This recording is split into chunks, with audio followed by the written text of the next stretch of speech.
Bonsoir chers élèves. Maintenant nous allons finir cette série de vidéos sur le chapitre des fonctions exponentielles par l'étude d'une fonction exponentielle. Nous allons prendre une fonction simple pour vous guider dans l'étude d'une fonction exponentielle. Vous montrer en fait que l'étude d'une fonction exponentielle n'a rien de vraiment effrayant.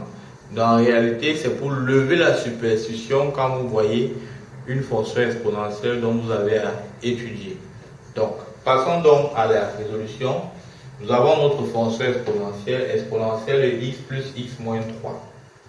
Alors, comme je vous disais tantôt, nous allons vous guider dans la résolution, la démarche pour l'étude et le tracé d'une fonction exponentielle afin que vous puissiez appliquer ce schéma que nous allons vous démontrer partout où vous aurez à étudier les fonctions exponentielles.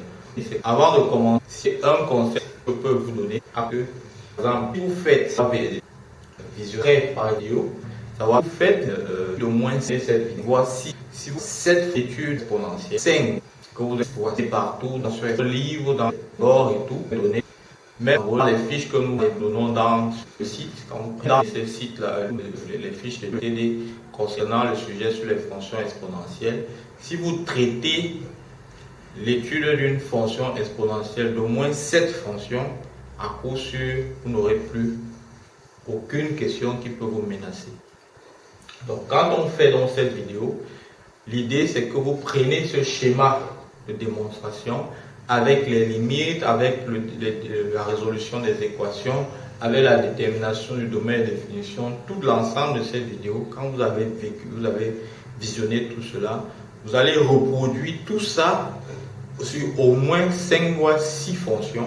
Ça peut vous prendre 1, 2, 3 jours maxi. Quand vous aurez fait tout ça, c'est clair que quand on va vous poser une fonction en un examen, vous allez forcément trouver. Si vous ne trouvez pas toutes les questions, vous allez laisser au trop une seule question. Donc, j'ai une fonction comme celle-ci à étudier. Quand on me dit étude, première chose, je dois trouver son domaine, je dois trouver les limites, ensuite la dérivée, signe de la dérivée, temps de variation, des tableaux de variation, branche finie, point d'intersection à les axes, domaine P, C. Il n'est pas compliqué. Elle n'est pas quoi parce que comme fonction exponentielle R, fonction il y a une fonction c'est R, c'est pas compliqué. Limite un domaine, il n'y a pas de là. Au bord du domaine, savoir que le domaine c'est moins l'infini et plus l'infini, je vais chercher la limite en moins l'infini. Alors quand il tend vers moins l'infini de l'exponentielle de x plus x moins 3, alors je sais que l'exponentielle de x plus va tendre vers 0, moins l'infini, donc ça va me donner moins l'infini. La limite, quand il tend vers plus l'infini, de l'exponentielle de x plus x moins 3, ici ça me donne plus l'infini, ça va me donner plus l'infini. Maintenant, je m'attaque donc à la dérivée, signe de la dérivée.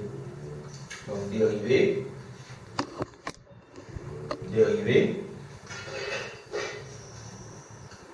Pour la dérivée, il faut d'abord justifier de la dérivabilité de la fonction. La fonction ci est une fonction qui est continue et dérivable sur R, continue et dérivable sur R. Donc f est continu et dérivable comme somme de deux fonctions continues et dérivables sur R. Je peux donc affirmer ça ici.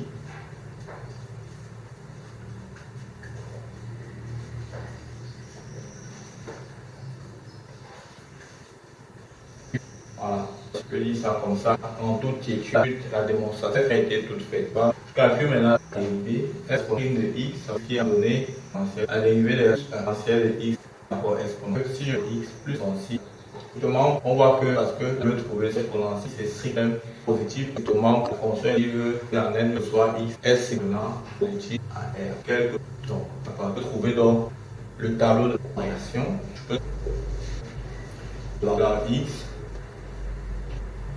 moins l'infini plus l'infini f' de x, on a dit c'est positif, f de x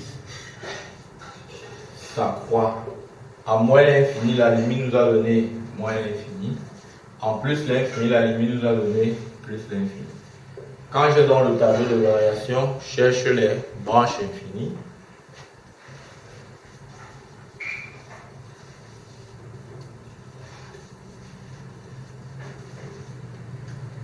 En l'infini, la limite de f de x quand il tend vers moins l'infini nous a donné moins l'infini. Donc il faut calculer quoi? Il faut calculer la limite de f de x sur x.